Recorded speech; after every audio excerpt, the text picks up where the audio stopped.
नागपुर की तहसील पुलिस को बड़ी सफलता मिली है। पुलिस ने सोने के आभूषण बनाने के नाम पर धोखाधड़ी करने के एक बड़े मामले में आरोपी को गिरफ्तार कर लिया गया है। यह मामला तब सामने आया जब शिकायतकर्ता चंद्रकांत प्रभाकर भरणे ने जुलाई 2025 में पुलिस स्टेशन तहसील में शिकायत दर्ज कराई। शिकायत के आधार पर उनका पूर्व परिचित पापुल अधीर खान नाम का एक सराफा व्यापारी जो सोने से गहने बनाने का काम करता था, उन्होंने और उनके परिचितों ने मिलकर कुल 373 ग्राम सोना आभूषण बनाने के लिए दिया था। हालांकि आरोपी पापुल अधीर खान ने आभूषण बनाकर देने के बजाय सोना लेकर फरार हो गया था। मामला दर्ज होने के बाद पुलिस ने तुरंत जांच शुरू कर दी। जांच के दौरान तकनीकी माध्यम से और गुप्त सूचना के आधार पर पुलिस ने आरोपी पापुल अधीर खान उम्र 37 वर्ष को पश्चिम बंगाल के कोलकाता से पकड़ने में सफलता हासिल की है। आगे की जांच तहसील पुलिस कर रही है।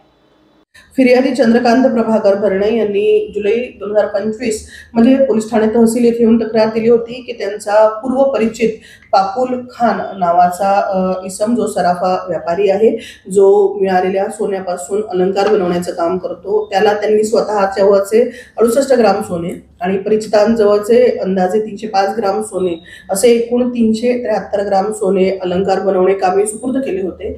परंतु दिलेल्या सोन्याचे अलंकार बनवून न देता पापुल खान हा फरार झाला असल्याची तक्रार फिर्यादीने दिली होती। दाखल गुन्ह्याच्या दरम्यान तपास अधिकारी PSI श्री शिरसाट यांनी आरोपीचा शोध घेतला।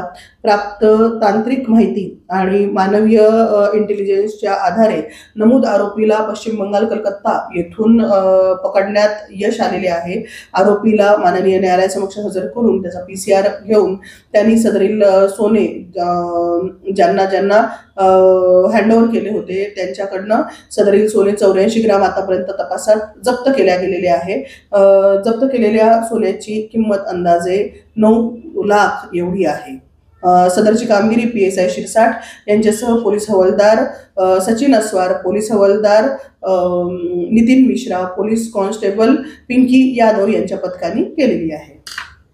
पापुल खान हा बऱ्याच दिवसापासून अशा पद्धतीने ह्याचं सोनं त्याला, त्याचे पैसे त्याला अशा पद्धतीने ह्याची टोपी त्याला असे फसवणुकीचे काम करायचा। त्याच्यामुळे फिर्यादी आणि साक्षीदारांकडनं घेतलेलं सोनं त्यांनी विविध लोकांना देऊन त्यांची तोंडबंद करण्याचा प्रयत्न केलेला होता आणि ते ह्या तपासामध्ये उघड झाल्याने त्यांच्या त्या संबंधित लोकांकडनं सुद्धा ते सोनं आपण रिकव्हर करतो आहे।